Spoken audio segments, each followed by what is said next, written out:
Welcome to the Friday, May 8th, 2020 edition of the Clemson Dubcast. Hope everybody out there is doing well. Fresh story up right now at TigerIllustrated.com by Paul Strelo on the battles between Clemson and Ohio State. Interesting sort of shift from the Buckeyes in terms of how many or how few offers Ohio State is dispensing. A lot like Clemson's approach in recruiting, so maybe some imitation there being one of the sincere forms of flattery. It is going to be fascinating to watch the battles between these two programs on the recruiting trail, and then seems inevitable more meetings on the football field. Our title sponsor from the very beginning, Parham Smith & Archenhold Law Firm, still busy, still accessible during the quarantine. They are taking calls during their normal business hours and also perfecting the best way to meet via video conferencing. Blake Smith and Brooke Archenhold, two good friends of mine. I can vouch for their experience and expertise. Whether you or a loved one has suffered from a car accident, a defective product, a neglectful nursing home facility, or a medical malpractice issue, these lawyers can provide the protection and guidance you need. Free consultations, 864-990-4581 or parhamlaw.com. That's P-A-R-H-A-M law.com. Another loyal supporter of the Dubcast is Blackacre Law Firm in Greenville, a subsidiary of Parham Smith & Archenhold. Blackacre helps South Carolina residents achieve their dreams of home ownership by providing experienced professional representation for real estate closings. Attention to detail is crucial in real estate law. Blackacre is committed to making sure nothing gets by them preparing residential or commercial closings. Blackacre also offers estate planning services for their clients in the Greenville area. Find out more about Blackacre at 864-326-3507. Okay, catching up with Bill DeAndre here. Always a fun and enlightening person to talk to. Tons of stories. We're pretty much all over the place during this conversation, and in a good way, I believe. Okay, here we go. Enjoy.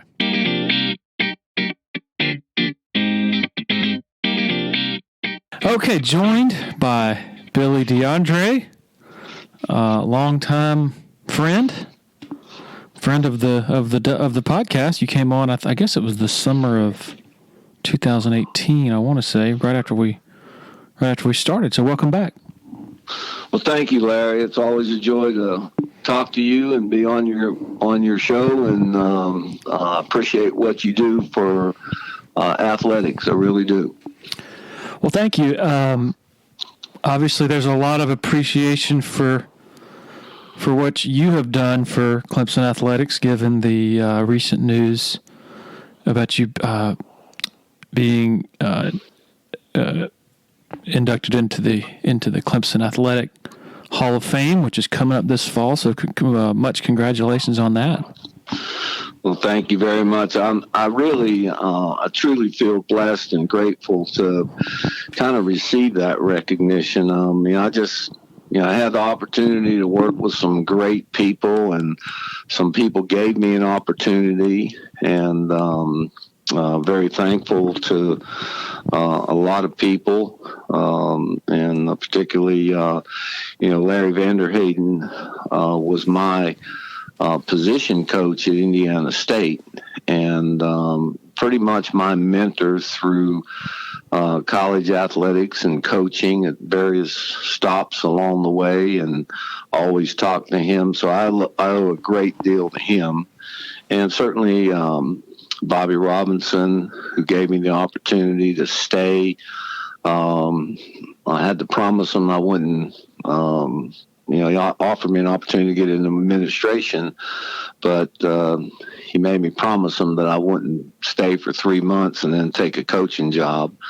But it was one of the best things that I did, and he gave me the opportunity to head up Vickery Hall, which was the first standalone academic support program. It wasn't, built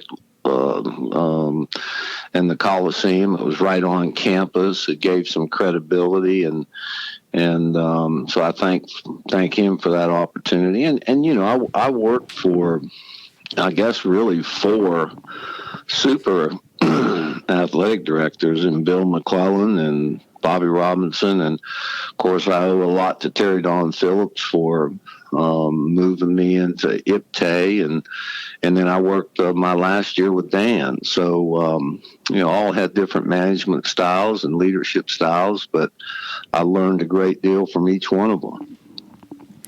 And you were at the AD at Anderson University until when?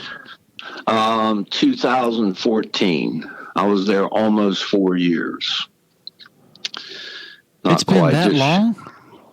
Yeah. Since you left Anderson? Yeah. No. You Since started I left in Anderson. Yeah. I started in 14. Okay, that makes me feel I better. left Anderson 2 years ago. Yeah. No, okay. It hasn't gone that fast. I really enjoyed Anderson. I had a great president and President Evans Whitaker. I had really good coaches. The student athletes were incredible. Being a Christian institution, had very few discipline problems. I think what I'm most proud of is, and I'm not trying to shine on myself, but when I went there, they were pretty much on the bottom of competition when I got there.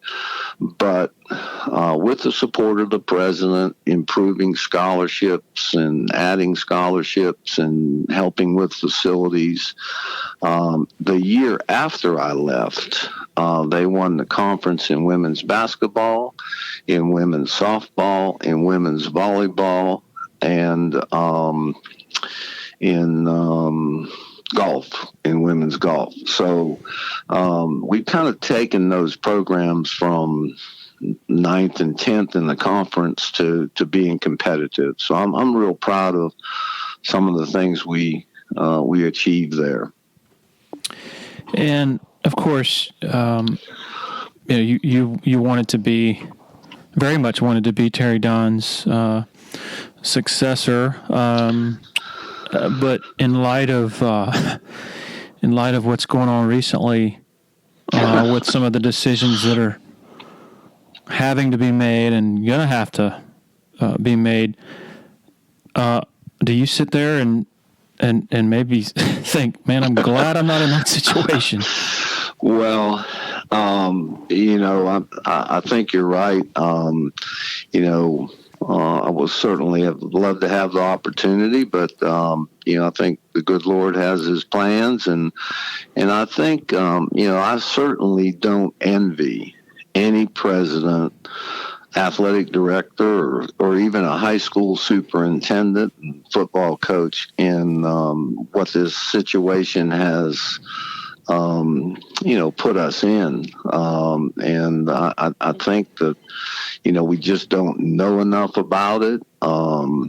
It's, these are some hard decisions that affect revenue, that affect, spirit and support and loyalty. And I don't envy them at all, the position that they're in. And it's just so there was no way to prepare for something like this. I mean, you have your rainy day plans and all that for recessions and things like that, but this was just instant. And so, I just can't imagine some of because you have to have your best case scenario, your middle of the road scenario, your worst case scenario, and that means worst case means you're going to be cutting a lot of jobs. Well, it's an unprecedented situation. I don't think anybody ever. You always think to try to plan for what if this happens, what if this coach leaves. You always have those plan Bs kind of in a folder somewhere to prepare for the next maybe surprise. But this certainly has jumped out of the bushes for us and for all colleges across the country. Do we let students come back? Are we opening up too soon? I don't know. I mean, there seems to be a lot of, animosity between both of those groups. Some people want to get back to work. I understand that. Some people think we're opening up too soon. I have confidence that with the presidents and the commissioners across the country and the athletic directors, that I do believe that the main issue is the safety of the student athletes. And I think that will be a priority, and students coming back to school before a decision is made. And hopefully there'll be some protocol. Maybe everybody has to get tested before they come back to school. Maybe the athletes get tested daily. Do you wear a mask when you're at the dining hall? I think some of those things have to be well thought out and follow those protocols to kind of make sure that it's not spreading. If you put yourself in the AD's chair and you're looking at the very, high likelihood that you're going to have to make some cuts of positions, just based on the diminished revenues that are going to come, regardless of which scenario it is. I would imagine, because it's hard to envision 80,000 people in a stadium in 4 months. At what point do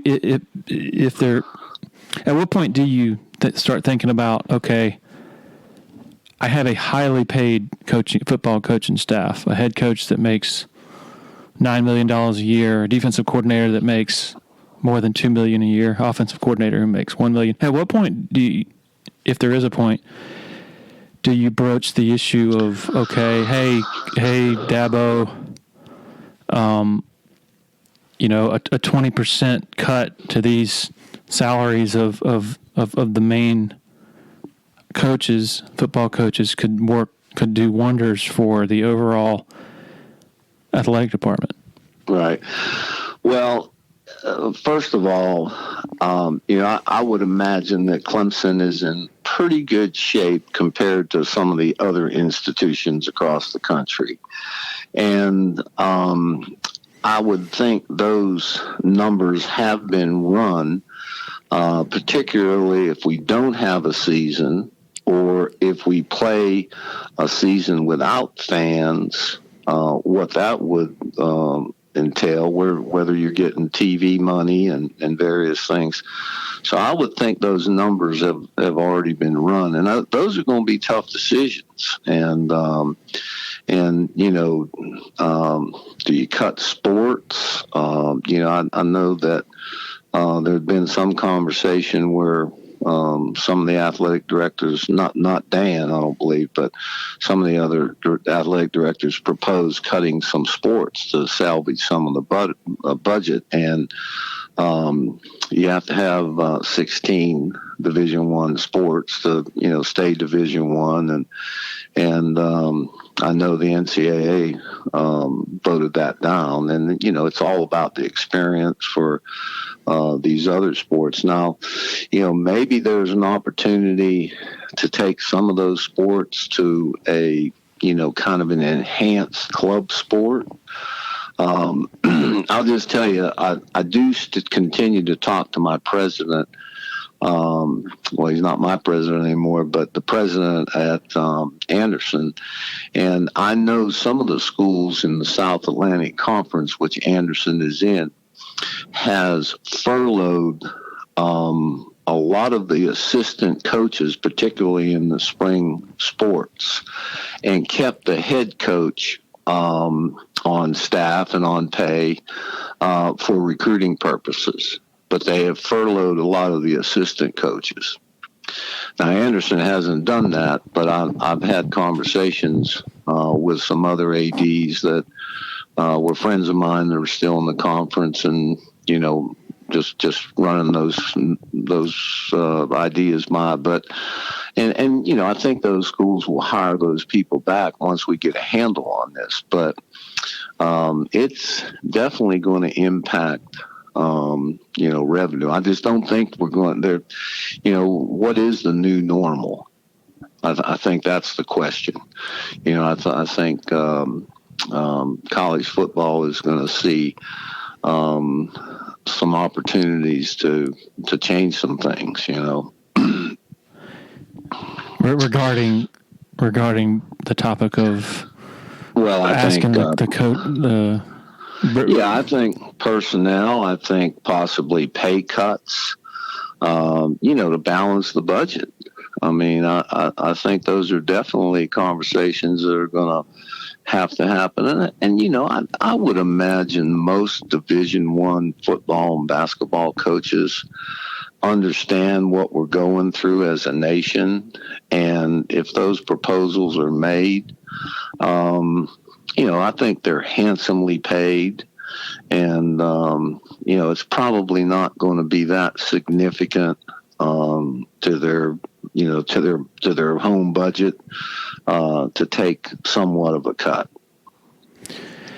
I think that if you notice, there are a lot of institutions that the president, the AD, the football coach, and the basketball coach, and I think in some places the women's basketball coach have voluntarily taken an X percentage cut in their salary and earmarked it for the campus coronavirus relief or whatever. So I think I think most people and most coaches would understand that there might have to be some personnel cuts and there might have to be some personnel reduction in salaries.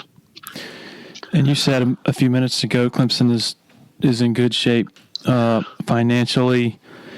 I guess at last check, and this was a while back, they weren't really anywhere close to the debt ceiling of $200 million, the ceiling that's placed on facilities enhancements and things like that. I think it was around $160 million. But the point remains is that there's been this big building spree, not just with athletics, but with the university as well, with the Doubted Hills and a bunch of other stuff.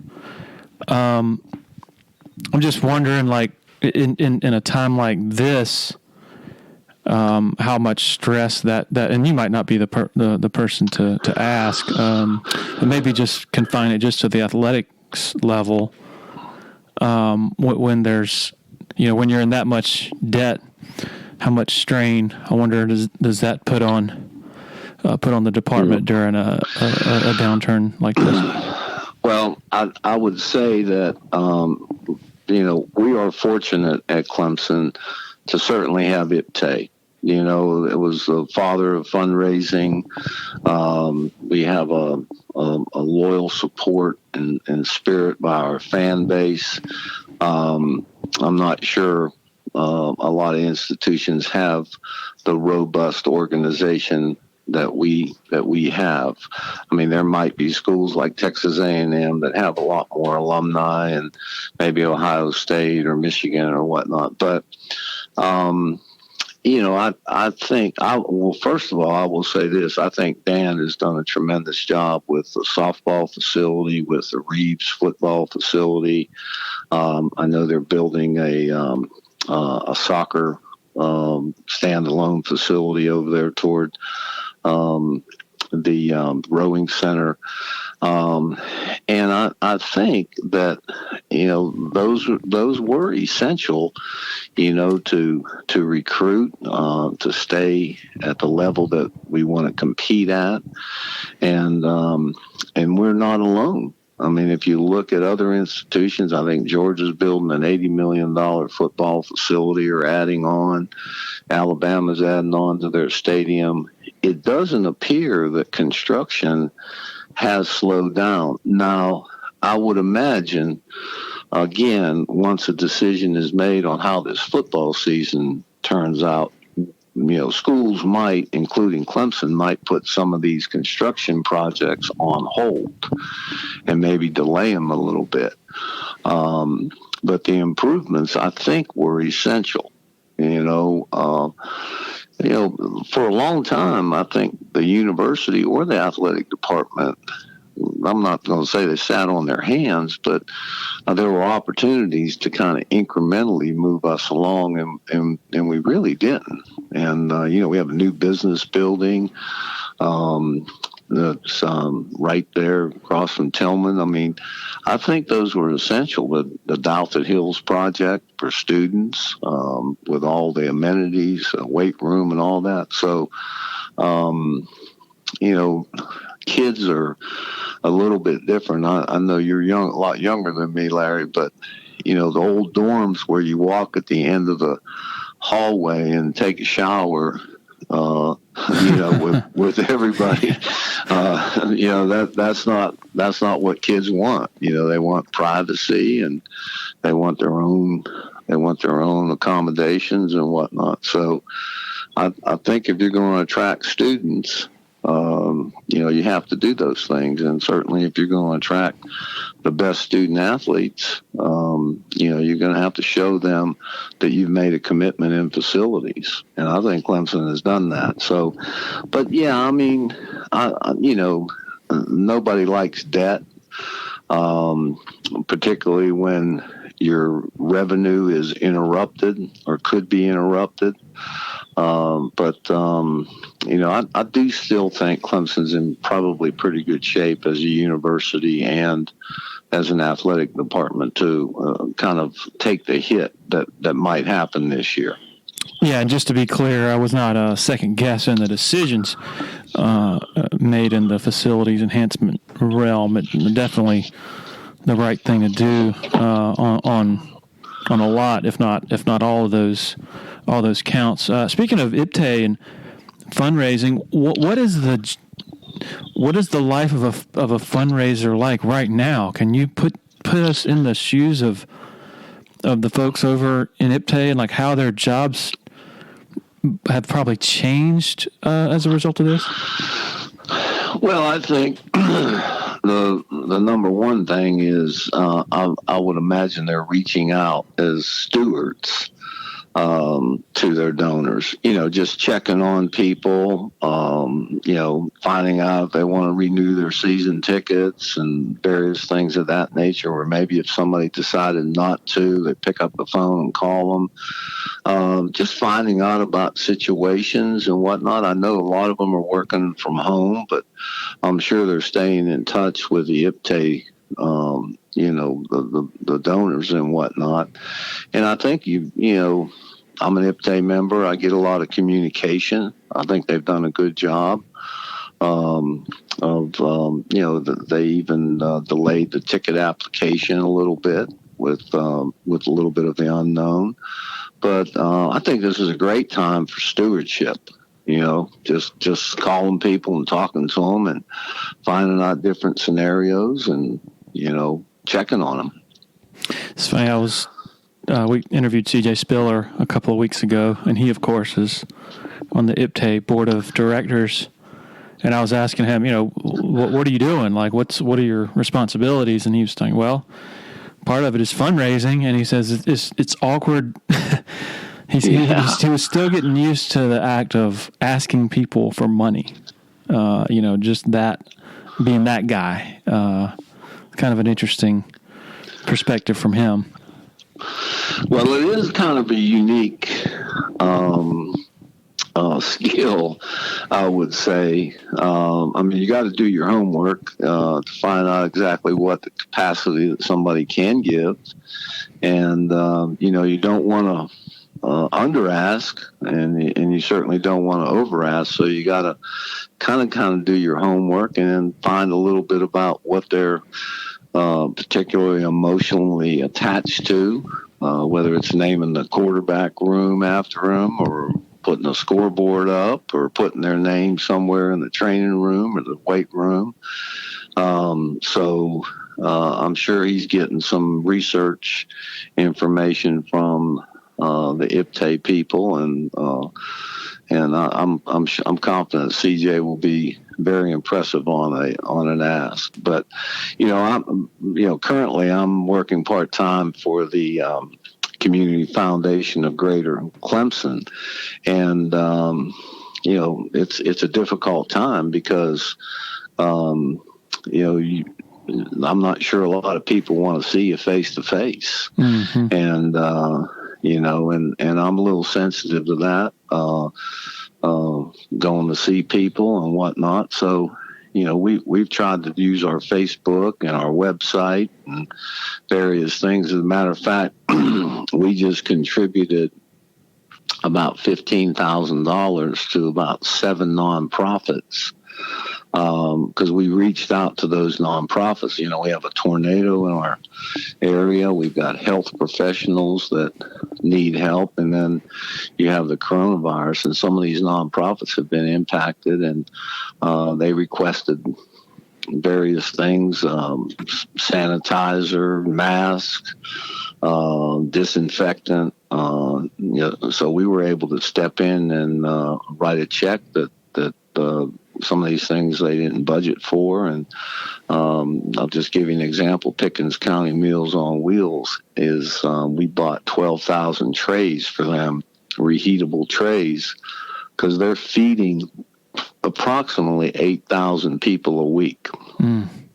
It's pretty significant. So this thing has, it certainly has impacted all areas of our life and in the community.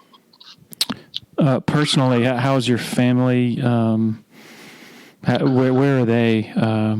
Children and all that, grandchildren. My son Cal, who owns a greenhouse business, it's called Merchanty, is in Anderson. He has his wife and his 2 children, Evans and Ren, are 5 and 7. They're doing well. We FaceTime them quite regularly. And then I have a daughter in Charleston, who's an architect, and she's not married, and she's, construction is still going on, so she's busy, but does a lot of Zoom meetings and various things of that nature, which we're all kind of getting accustomed to. But they're doing well. My wife is doing well. I appreciate you asking.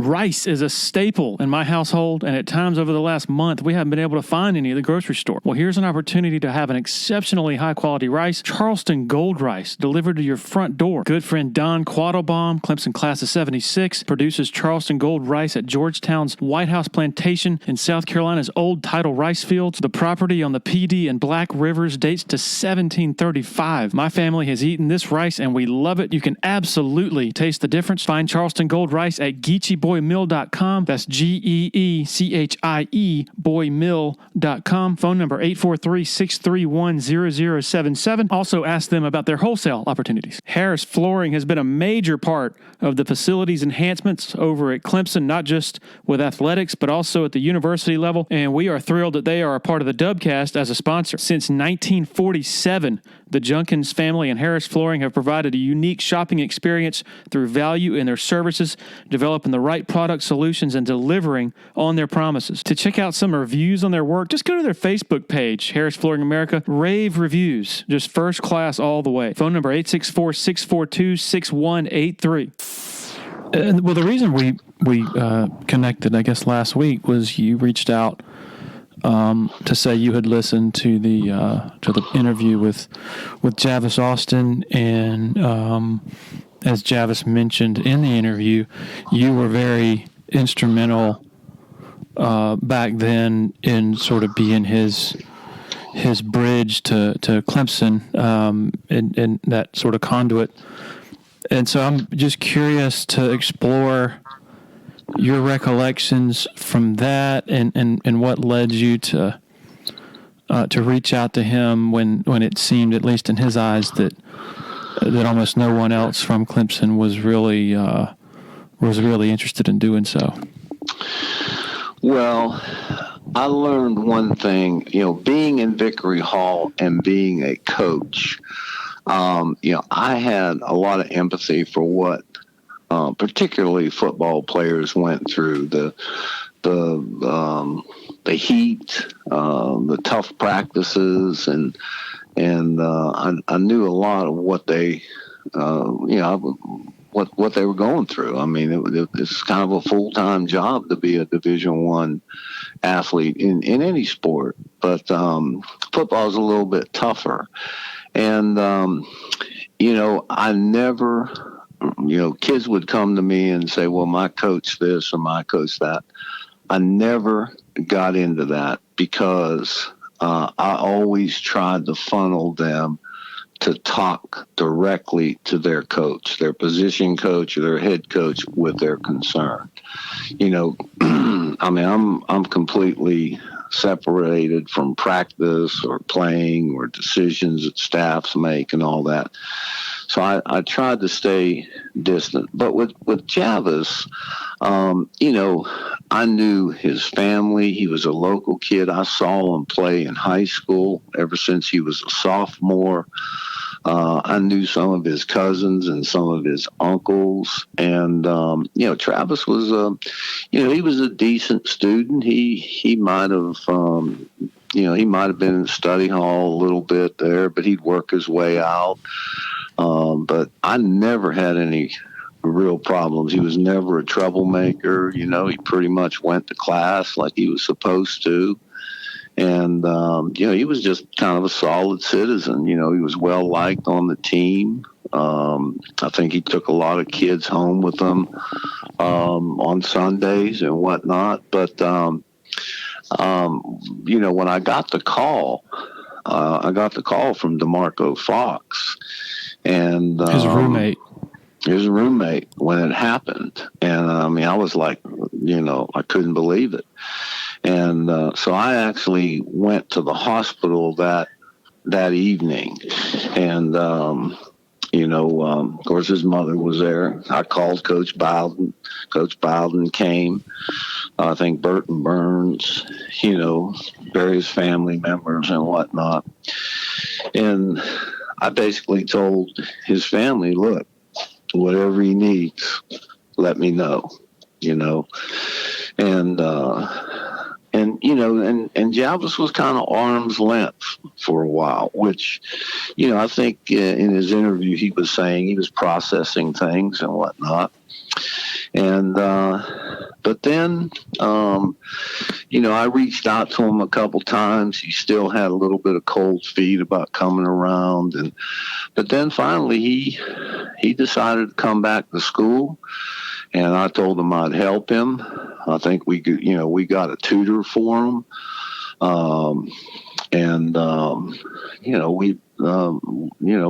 kind of got him back on track to graduate, and just kind of talked to him about being a solid citizen. He still had an opportunity to contribute to society. He could be a story, and just tried to be positive with him.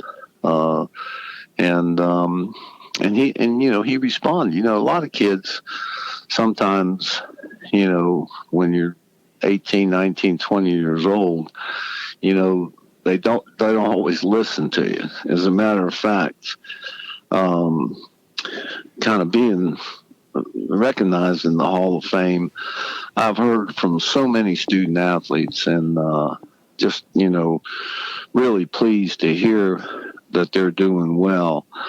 But now that they're 45, 50 years old, they've got kids, I think they truly understand what we were trying to do for them. Mm-hmm.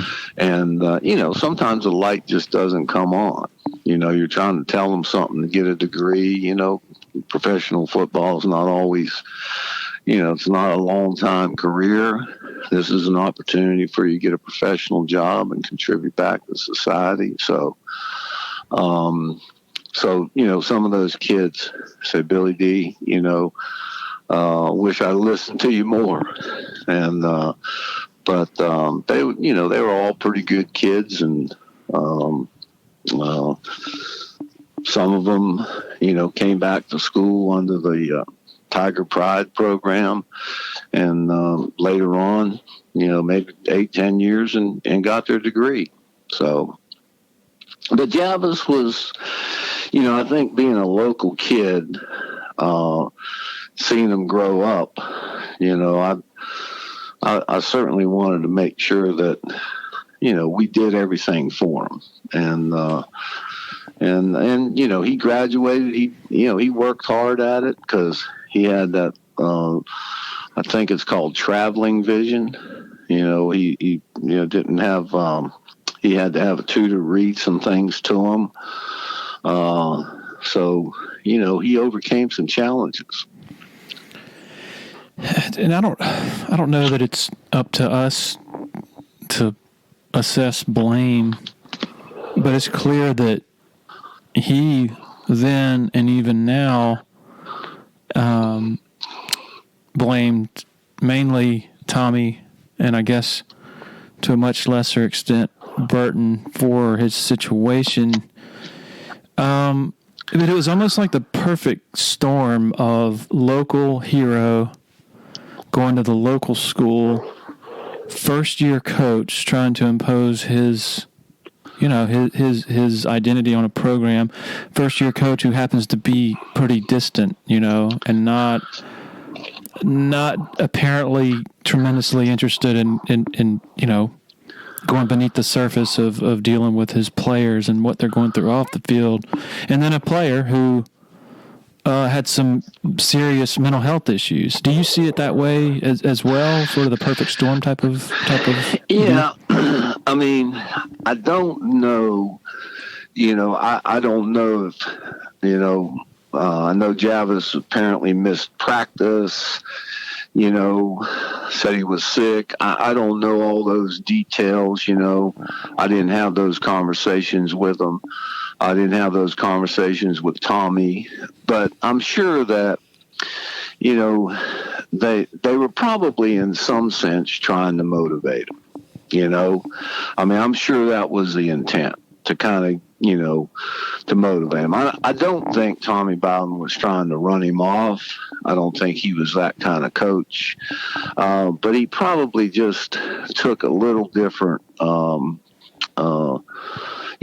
maybe didn't understand that he was a local kid, and, he was a hometown hero and well-liked and all that. But I don't know exactly what their intentions were. Although Javis, there was some pretty good running backs back then. Yeah. I mean, Bernard Rambert, Travis Zachary. Priester? Yeah, Raymond Priester just was the all-time leading rusher until Travis Etienne broke it. So, I don't know if competition got to him. I don't know if he wasn't playing because, that they were better or performed better or what. But, you look back, you wish it would have been handled a little differently, certainly. And, I never, I'd see Javis on a daily basis, but I never saw, him long enough to recognize that he was having some of these difficulties. Most athletes, one of the biggest things, I think, and I've learned this in academic support. Even if you don't understand the subject, one of the hardest things for an athlete to do is ask for help. Whether it's for a tutor or, whether it's counseling or whatever. And I think that's pretty, that's pretty much, they internalize things, they're competitive, and they want to resolve it themselves. And I've noticed that. So I'm sure that that's what, Javis was attempting to do, and it just, certainly escalated into a tragic situation. And although he's, I'm pretty proud of what he's doing now, telling his story and helping young kids and talking about mental health and all those things. One of the really interesting dynamics of this was made apparent a couple of years ago, one of the TV stations did a story on Javis, and they interviewed Brandon Streeter, who was, of course, his teammate back then. But Streeter reflected that what he learned from that, like the lesson he took from that, and other experiences that he alluded to with his players who have gone through difficult situations, is you need to get to know your players. You know, your door needs to be open, and it needs to be beyond just what their lot in life as a football player. It needs to be more about them as people. And so that was a pretty profound insight that I took, and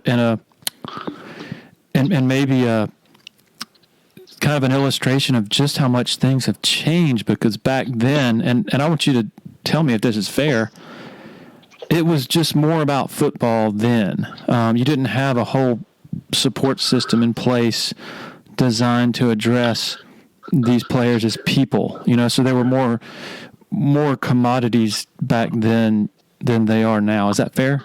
I totally agree with you. I think the NCAA has done a lot of improvements in the health and safety of student athletes, mentally and physically, and nutrition-wise, counseling, mental health. As I said previously, being a Division I athlete is kind of like having a full-time job, and then balancing an arduous academic schedule. And they get pressures from being successful or being in a Division I from family. I'm sure most of these kids, they want to play in the NFL or the NBA or Major League Baseball to help their families out. But I totally agree. I think it's improved significantly. And I agree with Brandon Streeter. I mean, I think it's important to talk to your kids about what they want to do, what kind of careers they want to have, what if the NFL doesn't work out, and to have those conversations and give them advice, where they might get internships or people that are connected to the football program that might be someone that give them good advice and to what careers that, I look at Kevin Youngblood.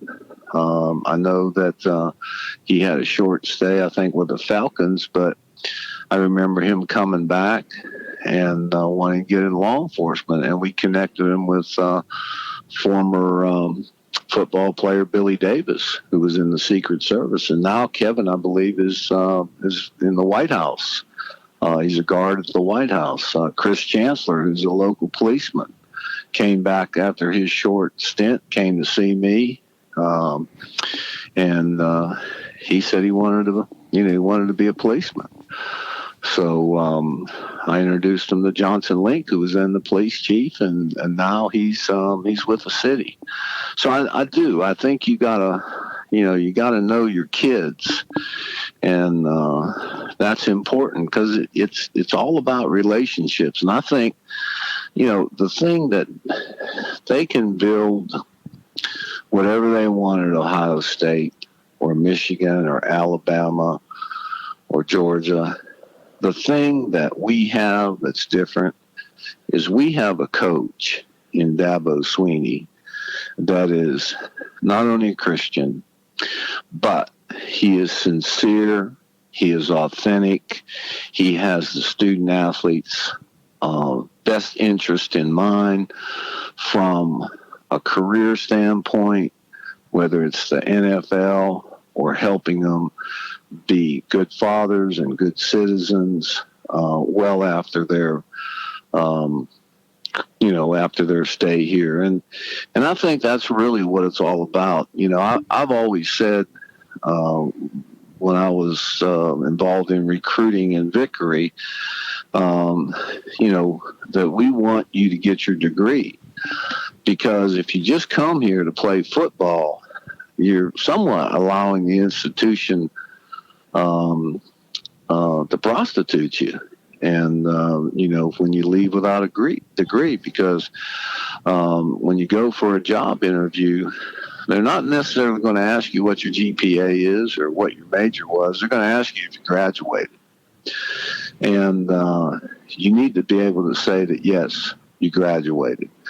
And that just tells you that you have the ability to learn, that you know what working as a team is, you know what a little bit of discipline is, and that just because you major in parks, recreation, and tourism doesn't mean that you couldn't go to work for an insurance company or vice versa. I mean, and that's what I think Dabo is different than anywhere else, is that he is involved with his players from a standpoint of knowing them as people, and that's what he always says. He said, I don't recruit student athletes, I recruit people. Mm-hmm. And I think that's a fair indication of what he's right. He does. He recruits people, the kind of people, the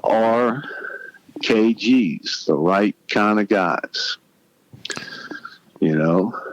That's what you need.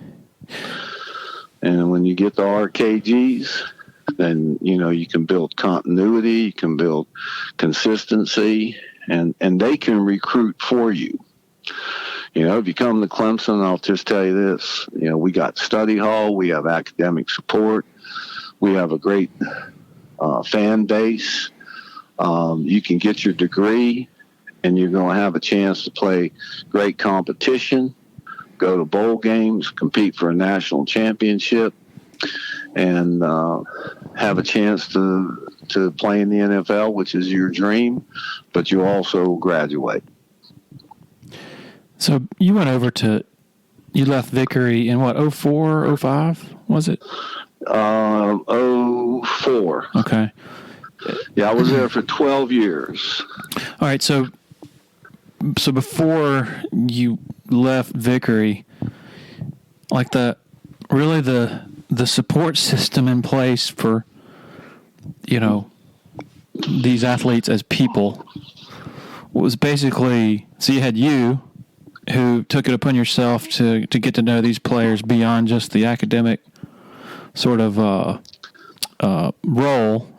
administrative role. Then there was, over in the McFadden building, there was Jeff Davis working for Tommy Bowden. I think he was doing both. He was a fundraiser and sort of their mentor type role for the players. That's it, right? I mean, that's all that was in place back then to really sort of. Go ahead. Yeah, I mean, we had some. I had. I think there were 5 advisors at that time. I don't want to miss anybody. We had Joe White. We had Bobby Douglas. We had Guinea Porter. Leslie Moreland, who's still there as an advisor. Wayne Kaufman. And Wayne Kaufman. I hired Wayne. I didn't mean that. I didn't phrase that right. I just meant that because there were other people for sure, but just in terms of a structure. I think one of the things is, you had some advisors that handled 3 sports, so you may not have gotten to know everybody, but later on, they hired, and whenever there was a real problem, we used the university counseling system in Redfern. But sometimes they don't have the sense of urgency that athletics needs or wants. So I think later on, now they have a sports psychologist. I think there's just a whole array of services that the Neary Center provides. Speaking of the Neary Center, Larry, I don't know if you've been in there, but it is absolutely, lot better than what Vickery Hall was. From a standpoint of services, they have a little like canteen in there, and study hall is done whenever you kind of come in, and you can stripe it during the day. You can do it in the evening and whatnot for those freshmen or those people that are required to go there. So yeah, I agree with you. I think across the nation, there's a lot of stress being a Division I athlete, and I think it's important that you address those issues. And then you have Jeff Davis, who has his own wing now in the new football facility with DePaul Journey, which does such an extraordinary job. Yeah, and I think Jeff, Jeff's whole philosophy is, don't put all your eggs in one basket. What are you going to do, after you leave here? And he challenges those kids, to think beyond football, and what kind of father are you going to be? What kind of citizens are you going to be? What do you want to achieve in life? What's your spiritual commitment? I think all those things engage the student athlete where they need to be engaged, where they weren't being engaged, previous. It's interesting on the topic, the name, image, likeness issue is obviously a really big one right now, and I'm not sure how much you've been following it. I'm one of the few that I'm not on one side or the other. I'm sort of in the middle, not really sure what I think, and can see really good points on both sides of it. But on the side of all these athletes get is a scholarship, and they don't get anything else. Well, that's a lot now. Well, that's right. That's a lot by itself monetarily.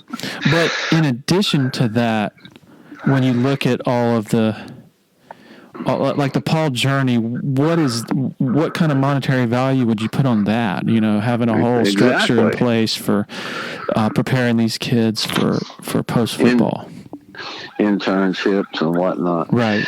I really haven't. The only thing I can say is I think there's a lot of branches that they haven't figured out yet on that tree about name, likeness, and image. And, I'm not exactly sure if they're going to pass something that only a few athletes are going to benefit from. I look back to see, like Sammy Watkins, he sold a lot of his number, and C.J. Spiller, and I'm sure Trevor Lawrence. But, how is an offensive lineman going to benefit from that? Maybe selling autographs or doing commercials. And, it seems to me that you might be opening up an opportunity for donors to be involved, just kind of operate a little bit autonomously. And, what happens after that? Is there an opportunity for compliance, to get involved, or somebody to become ineligible? I don't know. I don't know too much about it. I haven't read too much about it, other than I know it's a hot topic. I mean, could you get into a situation where as a fundraiser, you go to your Coca-Cola distributor, who normally would give you $1 million for some facility, and he says, "Sorry, I bought 5 players this year. I can't afford it."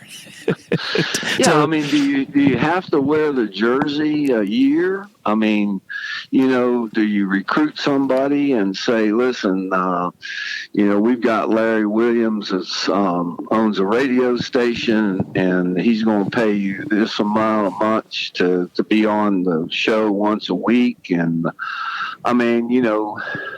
then does another school come in and say, hey, we're going to do this for you? Does it become a recruiting to get donors involved? I don't know.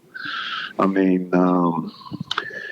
but I just, like I said, I think there's a lot of branches on that tree that they haven't really thought about, all the results. I mean, I'm for helping the student athletes. I mean, I've seen, I think a lot of things have improved. I mean, I actually helped a lot of student athletes when I was in Vickery complete their Pell Grant application.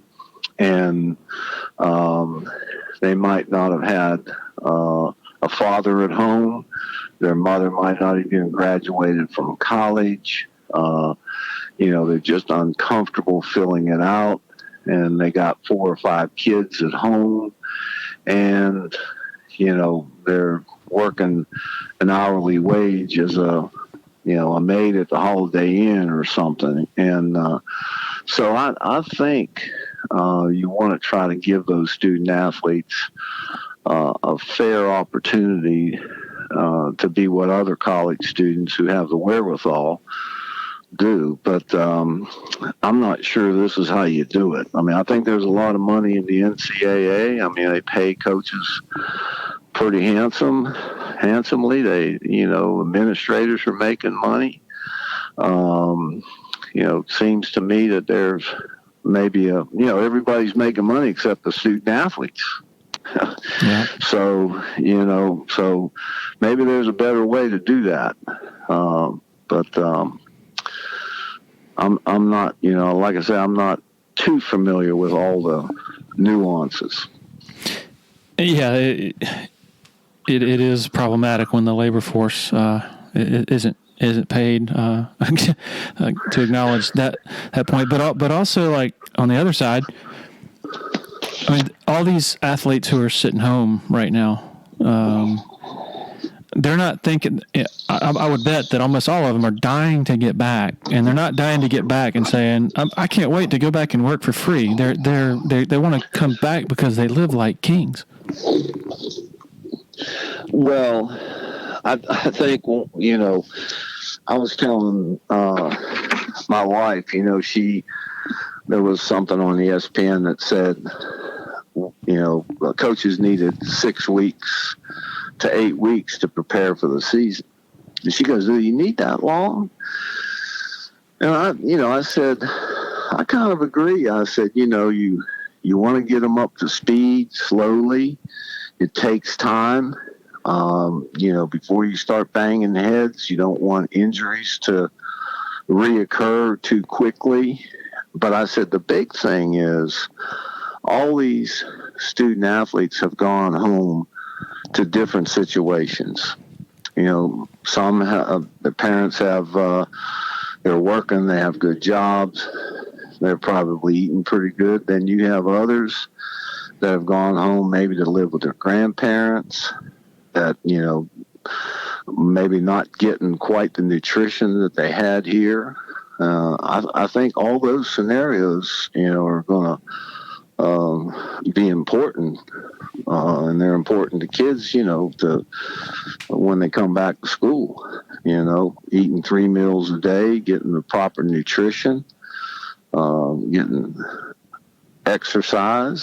So if you're a business owner and your business involves credit card processing, you need to reach out to Tandem Innovative Payment Solutions. A lot of different ways that Tandem can improve your bottom line by shaving off some of those expenses. In addition to processing credit card payments, Tandem also manages inventory, schedules staff, tracks sales, gains insight into customers, and gets transaction reports. With Tandem, you're not a number, you're a neighbor. Learn more about Tandem at tandempayment.com. If you're in the Eastern Midlands and PD area and you're in any way interested in buying and selling a home, commercial property, land, need to consider reaching out to Uptown Realty. They're based out of Sumter and run by a friend of mine, Patrick Enzer, big Clemson guy, used to cover the Tigers in a newspaper capacity, longtime supporter of Tiger Illustrated, longtime listener to the Dubcast. The home buying process should be an enjoyable experience, so let Patrick and his staff do all the heavy lifting. All you got to do is pick up the phone and call 803-774-0435 or go to uptownrealtysc.com. I don't know if when we did this the last time, if we talked about the final days of the Danny Ford era. I'm just curious to get your window into that and the recollections from that final year and just how it came apart in your eyes from what you sort of observed. Well, back in '89, we were pretty good. We just beat West Virginia. I think we were 10-2, and we didn't win the conference that year, but we had beaten West Virginia in a bowl game, and that was the year that the NCAA was proposing that they were trying to eliminate athletic dorms. I think there were a lot of problems across the country at Oklahoma and various places where you had pretty much football dorms, and the university either had problems with them or, they were doing some things that they shouldn't have been doing. So the NCAA actually proposed that no more than 50% of the athletes could live in there. Now, South Carolina, of course, had the Roost, and Danny Ford wanted to build, an athletic dorm for football. And, I'm just not sure he felt that proposal by the NCAA was going to manifest. And I know that we went to an IPTE meeting in Columbia, and he pushed it, and I think President Lennon at that time,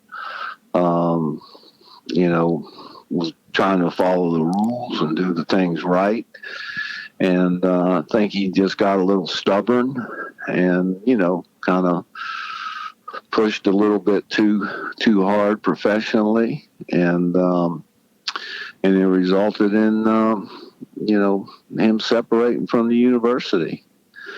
And I know we tried to give him some advice to, said, look, the NCAA is probably going to, pass this legislation, and and I tried to tell him if it did, the Roost would only have to have 50% of the athletes in there, but we were pretty successful, and I think he, like any coach, is going to push the envelope, and probably just pushed it a little bit too far, and they separated. So where were you the day that it happened? I was actually in Bethlehem, Pennsylvania, and I just came from a home visit. And, we didn't have cell phones back then. And when I got back to the hotel I was staying in, the clerk gave me a message and said, there's a message on your phone. And this person called. And the number was different than the office number. And it kind of made me wonder what was going on. And where he was at, this was probably 10:30, 11 o'clock at night. He was in Sykes, I guess, negotiating his buyout and all that thing. They were apparently just because it wasn't his office phone number. Because we pretty much all knew that off by heart.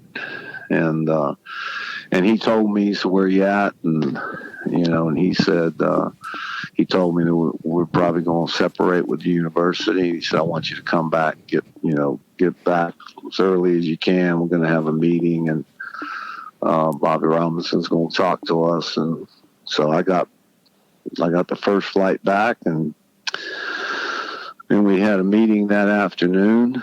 I think everybody came back off the road, and that was it. They told us they would pay our contract until June, and we could keep our courtesy car unless we got another job or whatever. So Bobby Robinson was very generous to us, and he actually made some calls to help people get jobs and recommendations and whatnot. So yeah, it was difficult times. Who were you visiting in Bethlehem? You remember? You know what? He was a big defensive lineman, and he ended up going to Miami. I know that. Oh, wow. Yeah. And he committed to us because, I was extremely excited and all that. And then I had to call him back and tell him, you can still come to Clemson, but, there'll probably be a new coaching staff. So he ended up going to Miami. And it was Dwayne something. I just can't remember his last name. He had committed on that visit? He did. Oh, my goodness. Yep. Wow. So you had closed the deal. I closed the deal. As a matter of fact, that was my conversation with Coach Ford. I said, hey, Coach, we got this kid. He committed. I was with his family, had a great visit. And all he said was, well, that's good. And I knew something was. So, did you feel it brewing up beforehand, leading into that, or was it just a total surprise? It's interesting you say that because after the bowl game, I had kind of the middle part of North Carolina recruited. But I recruited, and Coach McCorvey had the eastern part, Fayetteville and all that, and Larry Vanderhayden had the western part. But I went to several schools, and I had good relationships with the high school coaches, and a couple of the high school coaches said, "Hey," the rumor is they're going to fire Danny Ford. And I said, what? And he said, I'm just telling you what, we've been hearing. So we came back on a Sunday, and we always had a recruiting meeting. And Coach Ford wasn't in the room, and I shared that with the staff. I said, hey, some of my coaches have been telling me Coach Ford's going to get fired. Well, I think Miles Aldridge said the same thing. He said, I've been hearing the same thing. And Miles recruited South Carolina.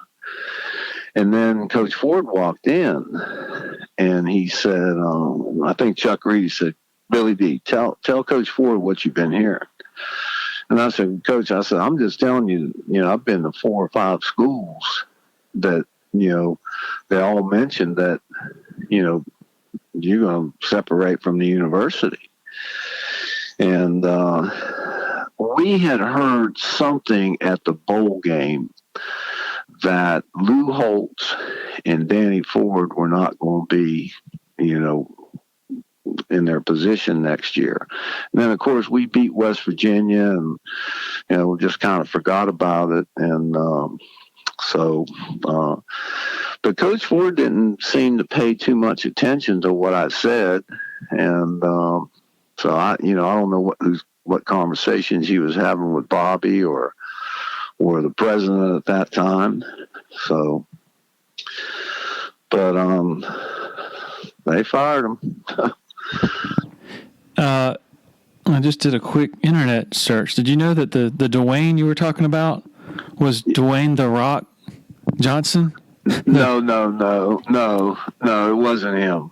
Well, he's from Bethlehem, and he announced he was playing at Miami in February of 1989. Well, that's him then. Yeah, that's him. Oh my God. He committed to you guys. Yeah, he sure did.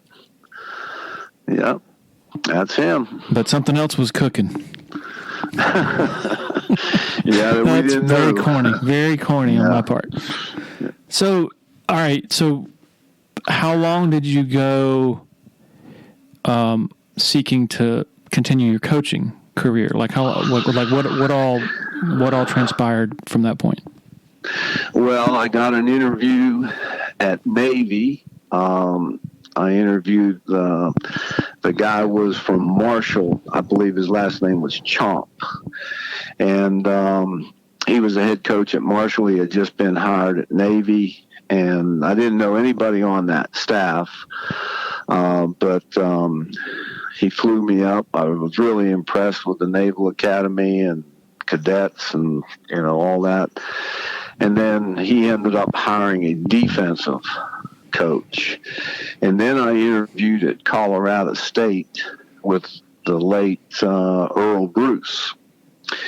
And, one of the things that he had mentioned was, he said, I really like you. And he said, you come well respected and few people have called on your behalf. But he said, I'm just having a difficult time hiring somebody from Clemson. And, I think we had probably a worse reputation than what, we were.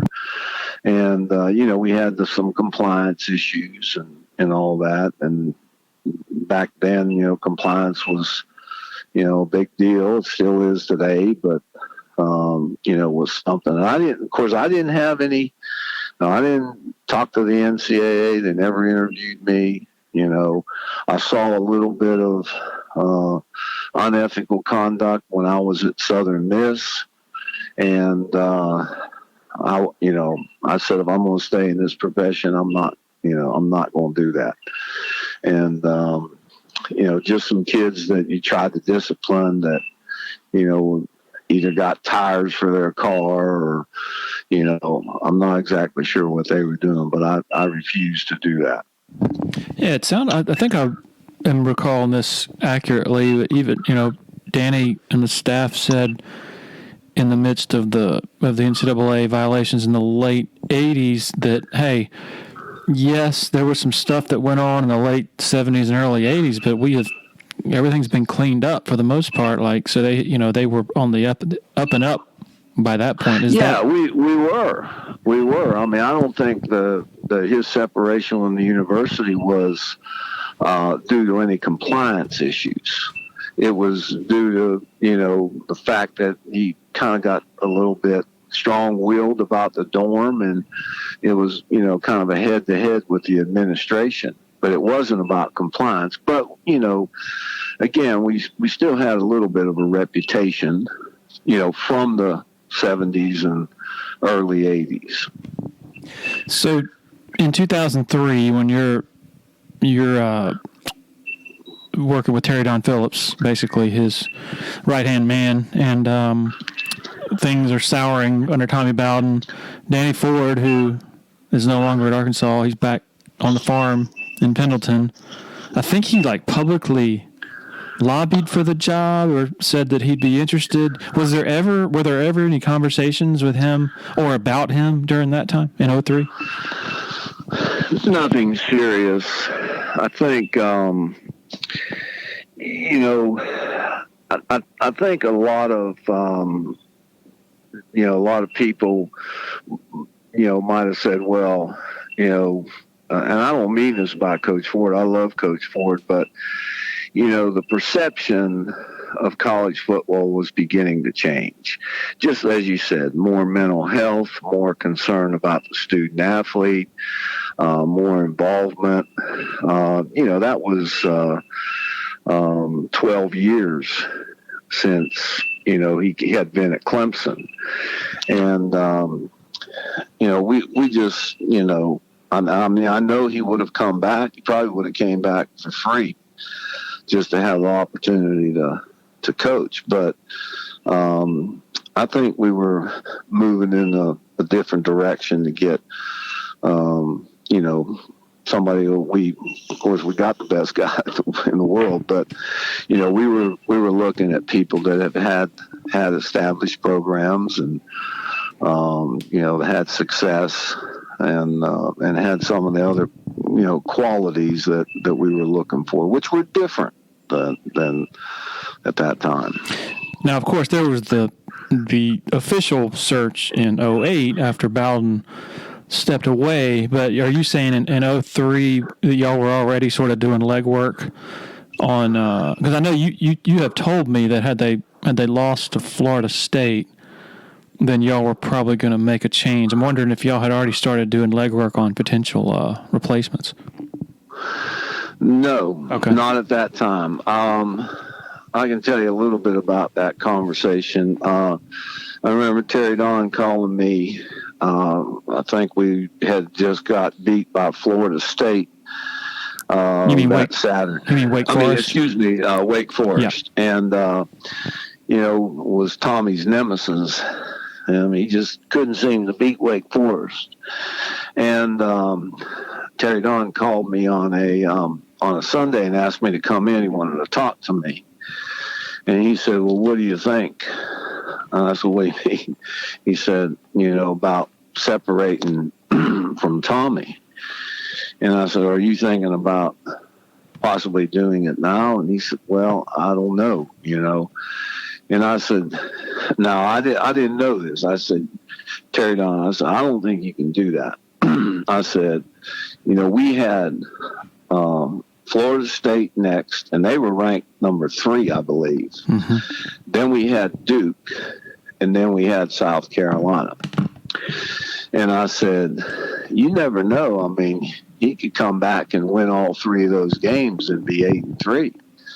And I said, I think, that'd be pretty difficult to let him go. And, and I said, I don't think he's going to beat Florida State. They're ranked number 3. Well, sure enough, we beat Florida State, then we beat Duke, and then we beat South Carolina. So, but I mean, we didn't search for anybody. I think we just, had those conversations, what do you think he's lacking? What could we help him with? That kind of stuff. And then you gave him the big contract in December of 2003 that resulted in the. Or I'm sorry, I'm getting my timeline mixed up. 07 was when he was flirting with Arkansas. Arkansas's plane was here, I guess. Supposedly, according to Mickey. Well, I think Terry Don told me that their plane was sitting on the tarmac at the Oconee Airport.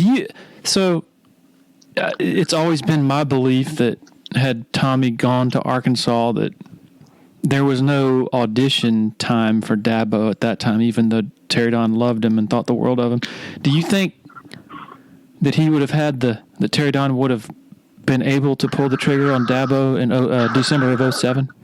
Oh, that's a really good question. I mean, I think you're probably right. I'm not sure that, Dabo had enough time to kind of get in the deep end and, maybe for an athletic director to feel comfortable hiring an assistant coach. And, and if Tommy would have went, you don't know who's available at that time as well, too.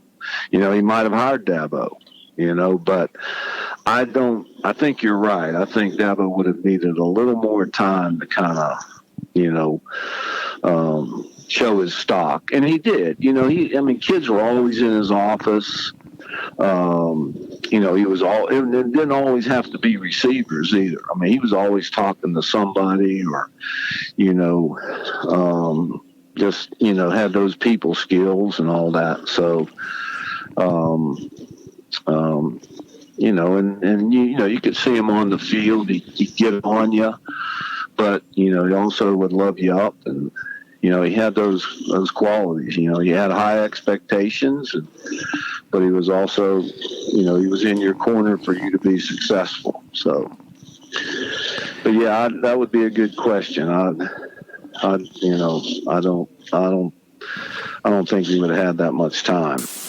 Happy to have Founders Federal Credit Union on board as a sponsor with us. If you've been to a sporting event in Clemson, you've probably heard about Founders already. They are the official credit union partner of the Clemson Tigers. In addition to that, all Clemson faculty, staff, and students are eligible for membership as well as IPTAY members. Matt Gross is a proud Clemson alum and the vice president for the Clemson market for Founders Federal Credit Union. Matt's office is located beside the Walmart Neighborhood Market on Old Greenville Highway in Clemson. For more information, go to foundersfcu.com. I got to dig back. I got to get you to dig up one more story. The Oliver Purnell departure story. I remember waking up the next morning and seeing he was gone to DePaul. So I'm curious. Obviously, he was communicating with you guys, and there was maybe some negotiating going on. What's your recollection of how that went down? Well, Oliver worked with the athletic director at DePaul when he was at Dayton.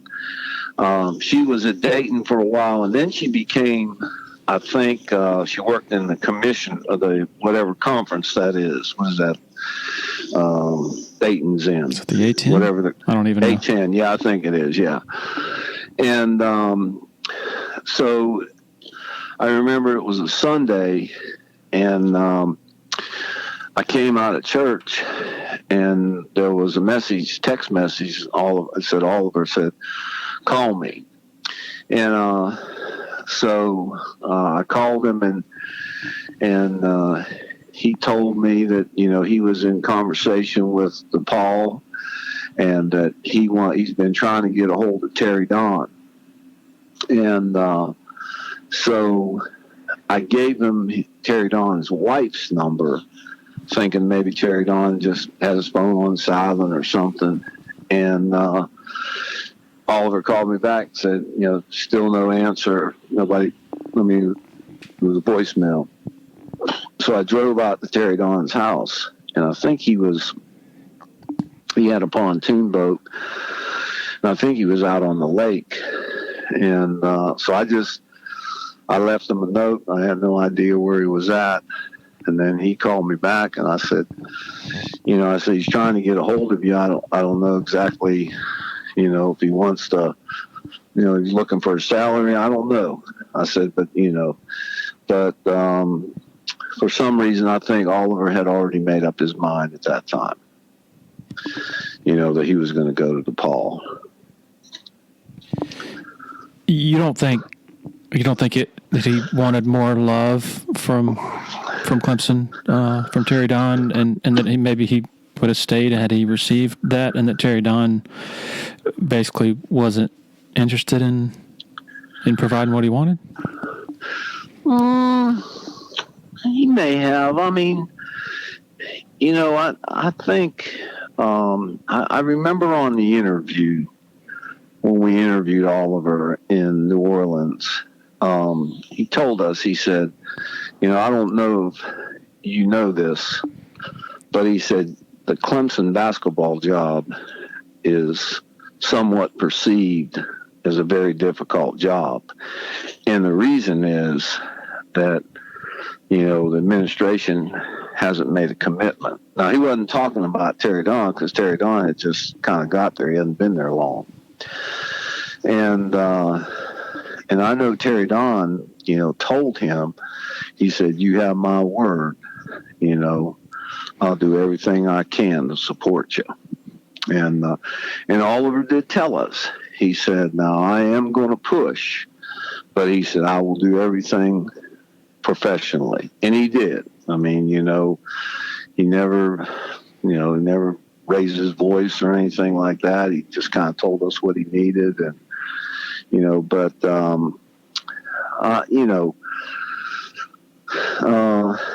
you might be right. I don't know. I think Oliver might, when you got to line up and play Louisville and North Carolina and Duke, and, I don't know if you kind of say, "Hey, I'm beating my head against the wall," or what. But I think he felt, he could get a raise and he could go to work with somebody that he had known before and had a good relationship with and all that. So, and also, he was getting some heat from folks, three straight one and dones in the NCAA, where historically getting to the NCAA tournament alone has been an accomplishment. And then people were sort of souring on that, and that had to have rubbed him the wrong way and played at least a little bit of a role in his decision. I think he took us to 4 NCAA. It was three straight. 3 straight, and lost in the first round a really good Villanova team, and then Michigan and Missouri.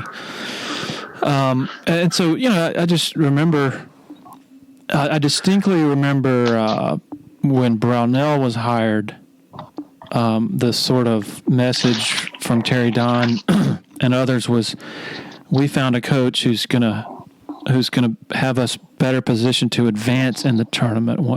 So it was basically assumed that it was taken for granted that NCAA tournament appearances were just going to keep coming. Which, that, to me at least, that's the lesson that you got to get there first. And when you're at Clemson, getting there is a heck of an ordeal. I agree. Do you remember, in the immediate aftermath of Purnell leaving, what was the reaction from you guys, from Terry Don and you and others? Well, I think Terry Don didn't have, I think he felt like he didn't really have an opportunity to really talk to Oliver, and say, look, what is it? Are you leaving to, stay ahead of some of the people that have heartburn? Are you leaving for more money? I don't think like I said, I think Oliver, for some reason, had made his mind up. Maybe he felt like he was staying ahead of the posse, and that, I can't remember what players he was losing that were graduating. Trevor Booker, and then had missed out on a couple of big-time prospects. So, yeah. That might have factored into it. I feel like that he just kind of absconded, and didn't give Terry Don a fair shake to maybe just, maybe it would have ended up with him leaving, but I think it would have been a little bit better to leave with at least a conversation that, this is what the way I see it, Have you kept in any kind of touch with him, Terry? Purnell? I have. I've talked to Oliver. As a matter of fact, I told Oliver a few weeks ago that I didn't tell him I went in, but I informed him that Trevor was going into the Clemson Athletic Hall of Fame. I texted him, and he was very, he said he was very deserving and, great kid, great player, and he was proud of it. So I've talked to him from time to time. What is he doing? He actually has an apartment in Chicago, but he lives in Florida, I think on the Gulf side. And he did do some radio or some TV stuff. I think the first year he was retired on a Saturday morning, game analysis and stuff like that. And but he's not doing that anymore. He has a couple grandkids. I think, he spends a lot of time in Chicago. Living the good life. Yeah. I don't know how much he's flying back and forth now with this coronavirus, but I knew he told me Vicky spent a lot more time in there, but he's playing golf and, living a good life.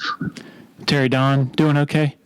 Terry Don is doing good. I was with Terry Don Monday, and he's doing good. That is good to hear. Well, Billy D, you have been very generous with your time. What a great conversation. I really appreciate it. I know that the listeners are going to enjoy it as well. Well, good. Well, Larry, I've always respected you, and I always could. If you asked a tough question when I was with the athletic department, I always could feel like I could trust.